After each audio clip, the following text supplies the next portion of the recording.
This video is powered by the fastest VPN on the planet, NordVPN. Never miss a second of your favorite show, even when you're abroad.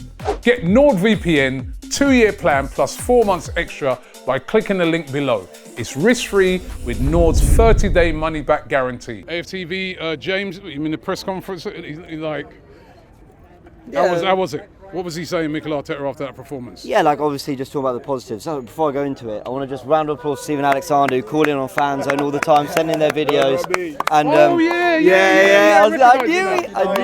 it. Sorry, I didn't even recognise it, but yes. Oh, the dynamic duo is here. Very nice meeting you in person, Don Robbie, nice and thank you so much for giving a platform for folks like me and my son to be able to show our love for Arsenal. So no, you both of you have been brilliant, especially you. I love you, man. Thank you, man. Big up you, Don, because this channel has started from nothing. Some people don't understand that sometimes. You just came interviewing fans that exited the stadium. They didn't even want to be interviewed, and now they're coming to you. So big up you, Don. No, big up to you, big up to you. So what was he saying in the press conference then? Enlighten us. I can't remember where Cecil. The usual positives, in terms of the fitness and the legs, and it was a good test, and and that there's more to work on. Really, it wasn't really too much the usual Arteta stuff. The players, they've just shot off now. They're literally getting on a flight right now. So I think it was a case of head down, you got the minutes in the legs, and that's fine. They'll be disappointed to have lost. They weren't in the most jovial of spirits. Who can blame them? They've got a long flight home, and they've just had I think a harder test than we expected against Liverpool today, and they'll take lessons from it. Yeah, Liverpool, pressed them really high. A good test, and I think a test that was, you need that test going into a new season. We saw last year when we lost to Man United, didn't we, 2-0 at MetLife, that when it doesn't go all your way, you sometimes take more from it. Now listen, some people might say, James, you're really looking for positives. Let's be honest, that wasn't a great performance. I'm just being really honest about it. But there were encouraging signs in certain players. I thought Lewis Skelly and Trossard's cameos were really, really good. Ødegaard runs the show. He keeps showing us how important he is. I thought Kai Havertz in midfield. I'll be honest, again, I saw the 11. I thought, Kai in midfield, really? But he put himself about, and he was probably making more things happen than most.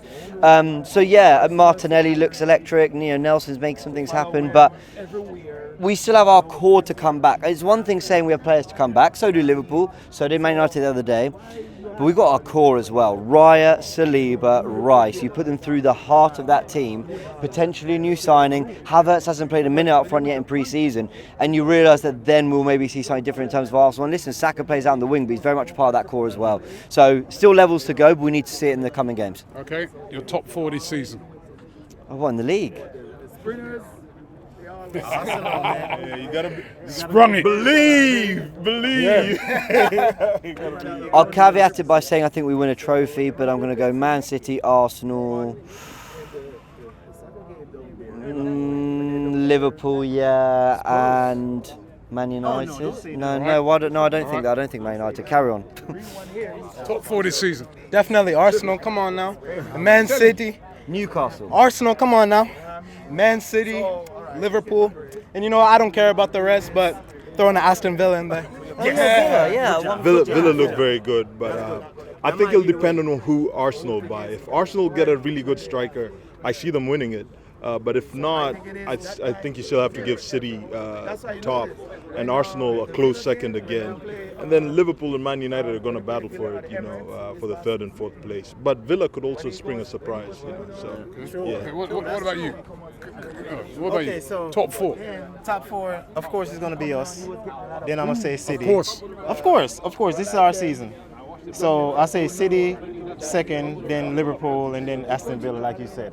So that's how I see it. But the thing is, like everybody's been saying, I agree that we might need a striker, but I feel like also there's attacking players on the wings that we don't have to focus on the striker because we already have Havertz and we have Jesus that can give us different options, different moves, different play options in the middle. But are they? You heard what Curtis said. Are they clinical enough?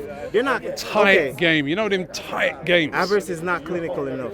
He isn't. So then you need a 'Cause I've striker. seen Then, him huh? well, but that's the thing. So when we get different options in the wings, so if we get somebody else for Saka won't be that predictable, and that's the problem for England. I don't know if y'all see that, but once Saka have somebody else that can do something else, he can come in and do something else, because now the players are, because this is the Premier League, everybody's watching you, so you're gonna need to do something different every week. So you're gonna need something different. That's what we're different. That's what we're missing, and that's what Arteta is saying. We need somebody else. We need somebody else that can give us that quality. I said Sane 2 years ago, and now he's coming back up again. Maybe it's the dream that I seen. Maybe it's the dream that I seen 2 years ago. If we sign this guy, maybe we win the league. I don't know. Did we win the league in the dream? Maybe. I didn't see it, but I'm saying it was funny that guy keep coming up, but I feel like that's the guy. That's the guy to challenge Saka for that position. We need somebody else. Maybe Bakayoko, I don't know, or Neto. I like that guy, but guess what? He's injury prone. You know what I'm saying? So we don't know. We don't know what's going to happen ahead, but we need more attacking. If we can't find somebody in the middle, get somebody on the wings, because look at how Spain won the Euro Cup. That's the formula. They had the right balance in the midfield, and they had two fast people on the wings, Yamal and Nico Williams, right? So they could cause chaos. Whenever I watch City, and they just keep passing these perfect passes, you're not going to go anywhere. Once the passes or whatever, once you start chaos and stuff start changing, that's when the defense goes all over the place. You get what I'm saying? That's why you need wingers and moving players out of places. You could tiki-taka all day, but once you start running and moving players out of places, that's when you create space. That's why we need more wingers. That's how I see it. All right. I've been watching this for a while, man. So I know that's what we need. Yeah, I've been watching this for a while, man.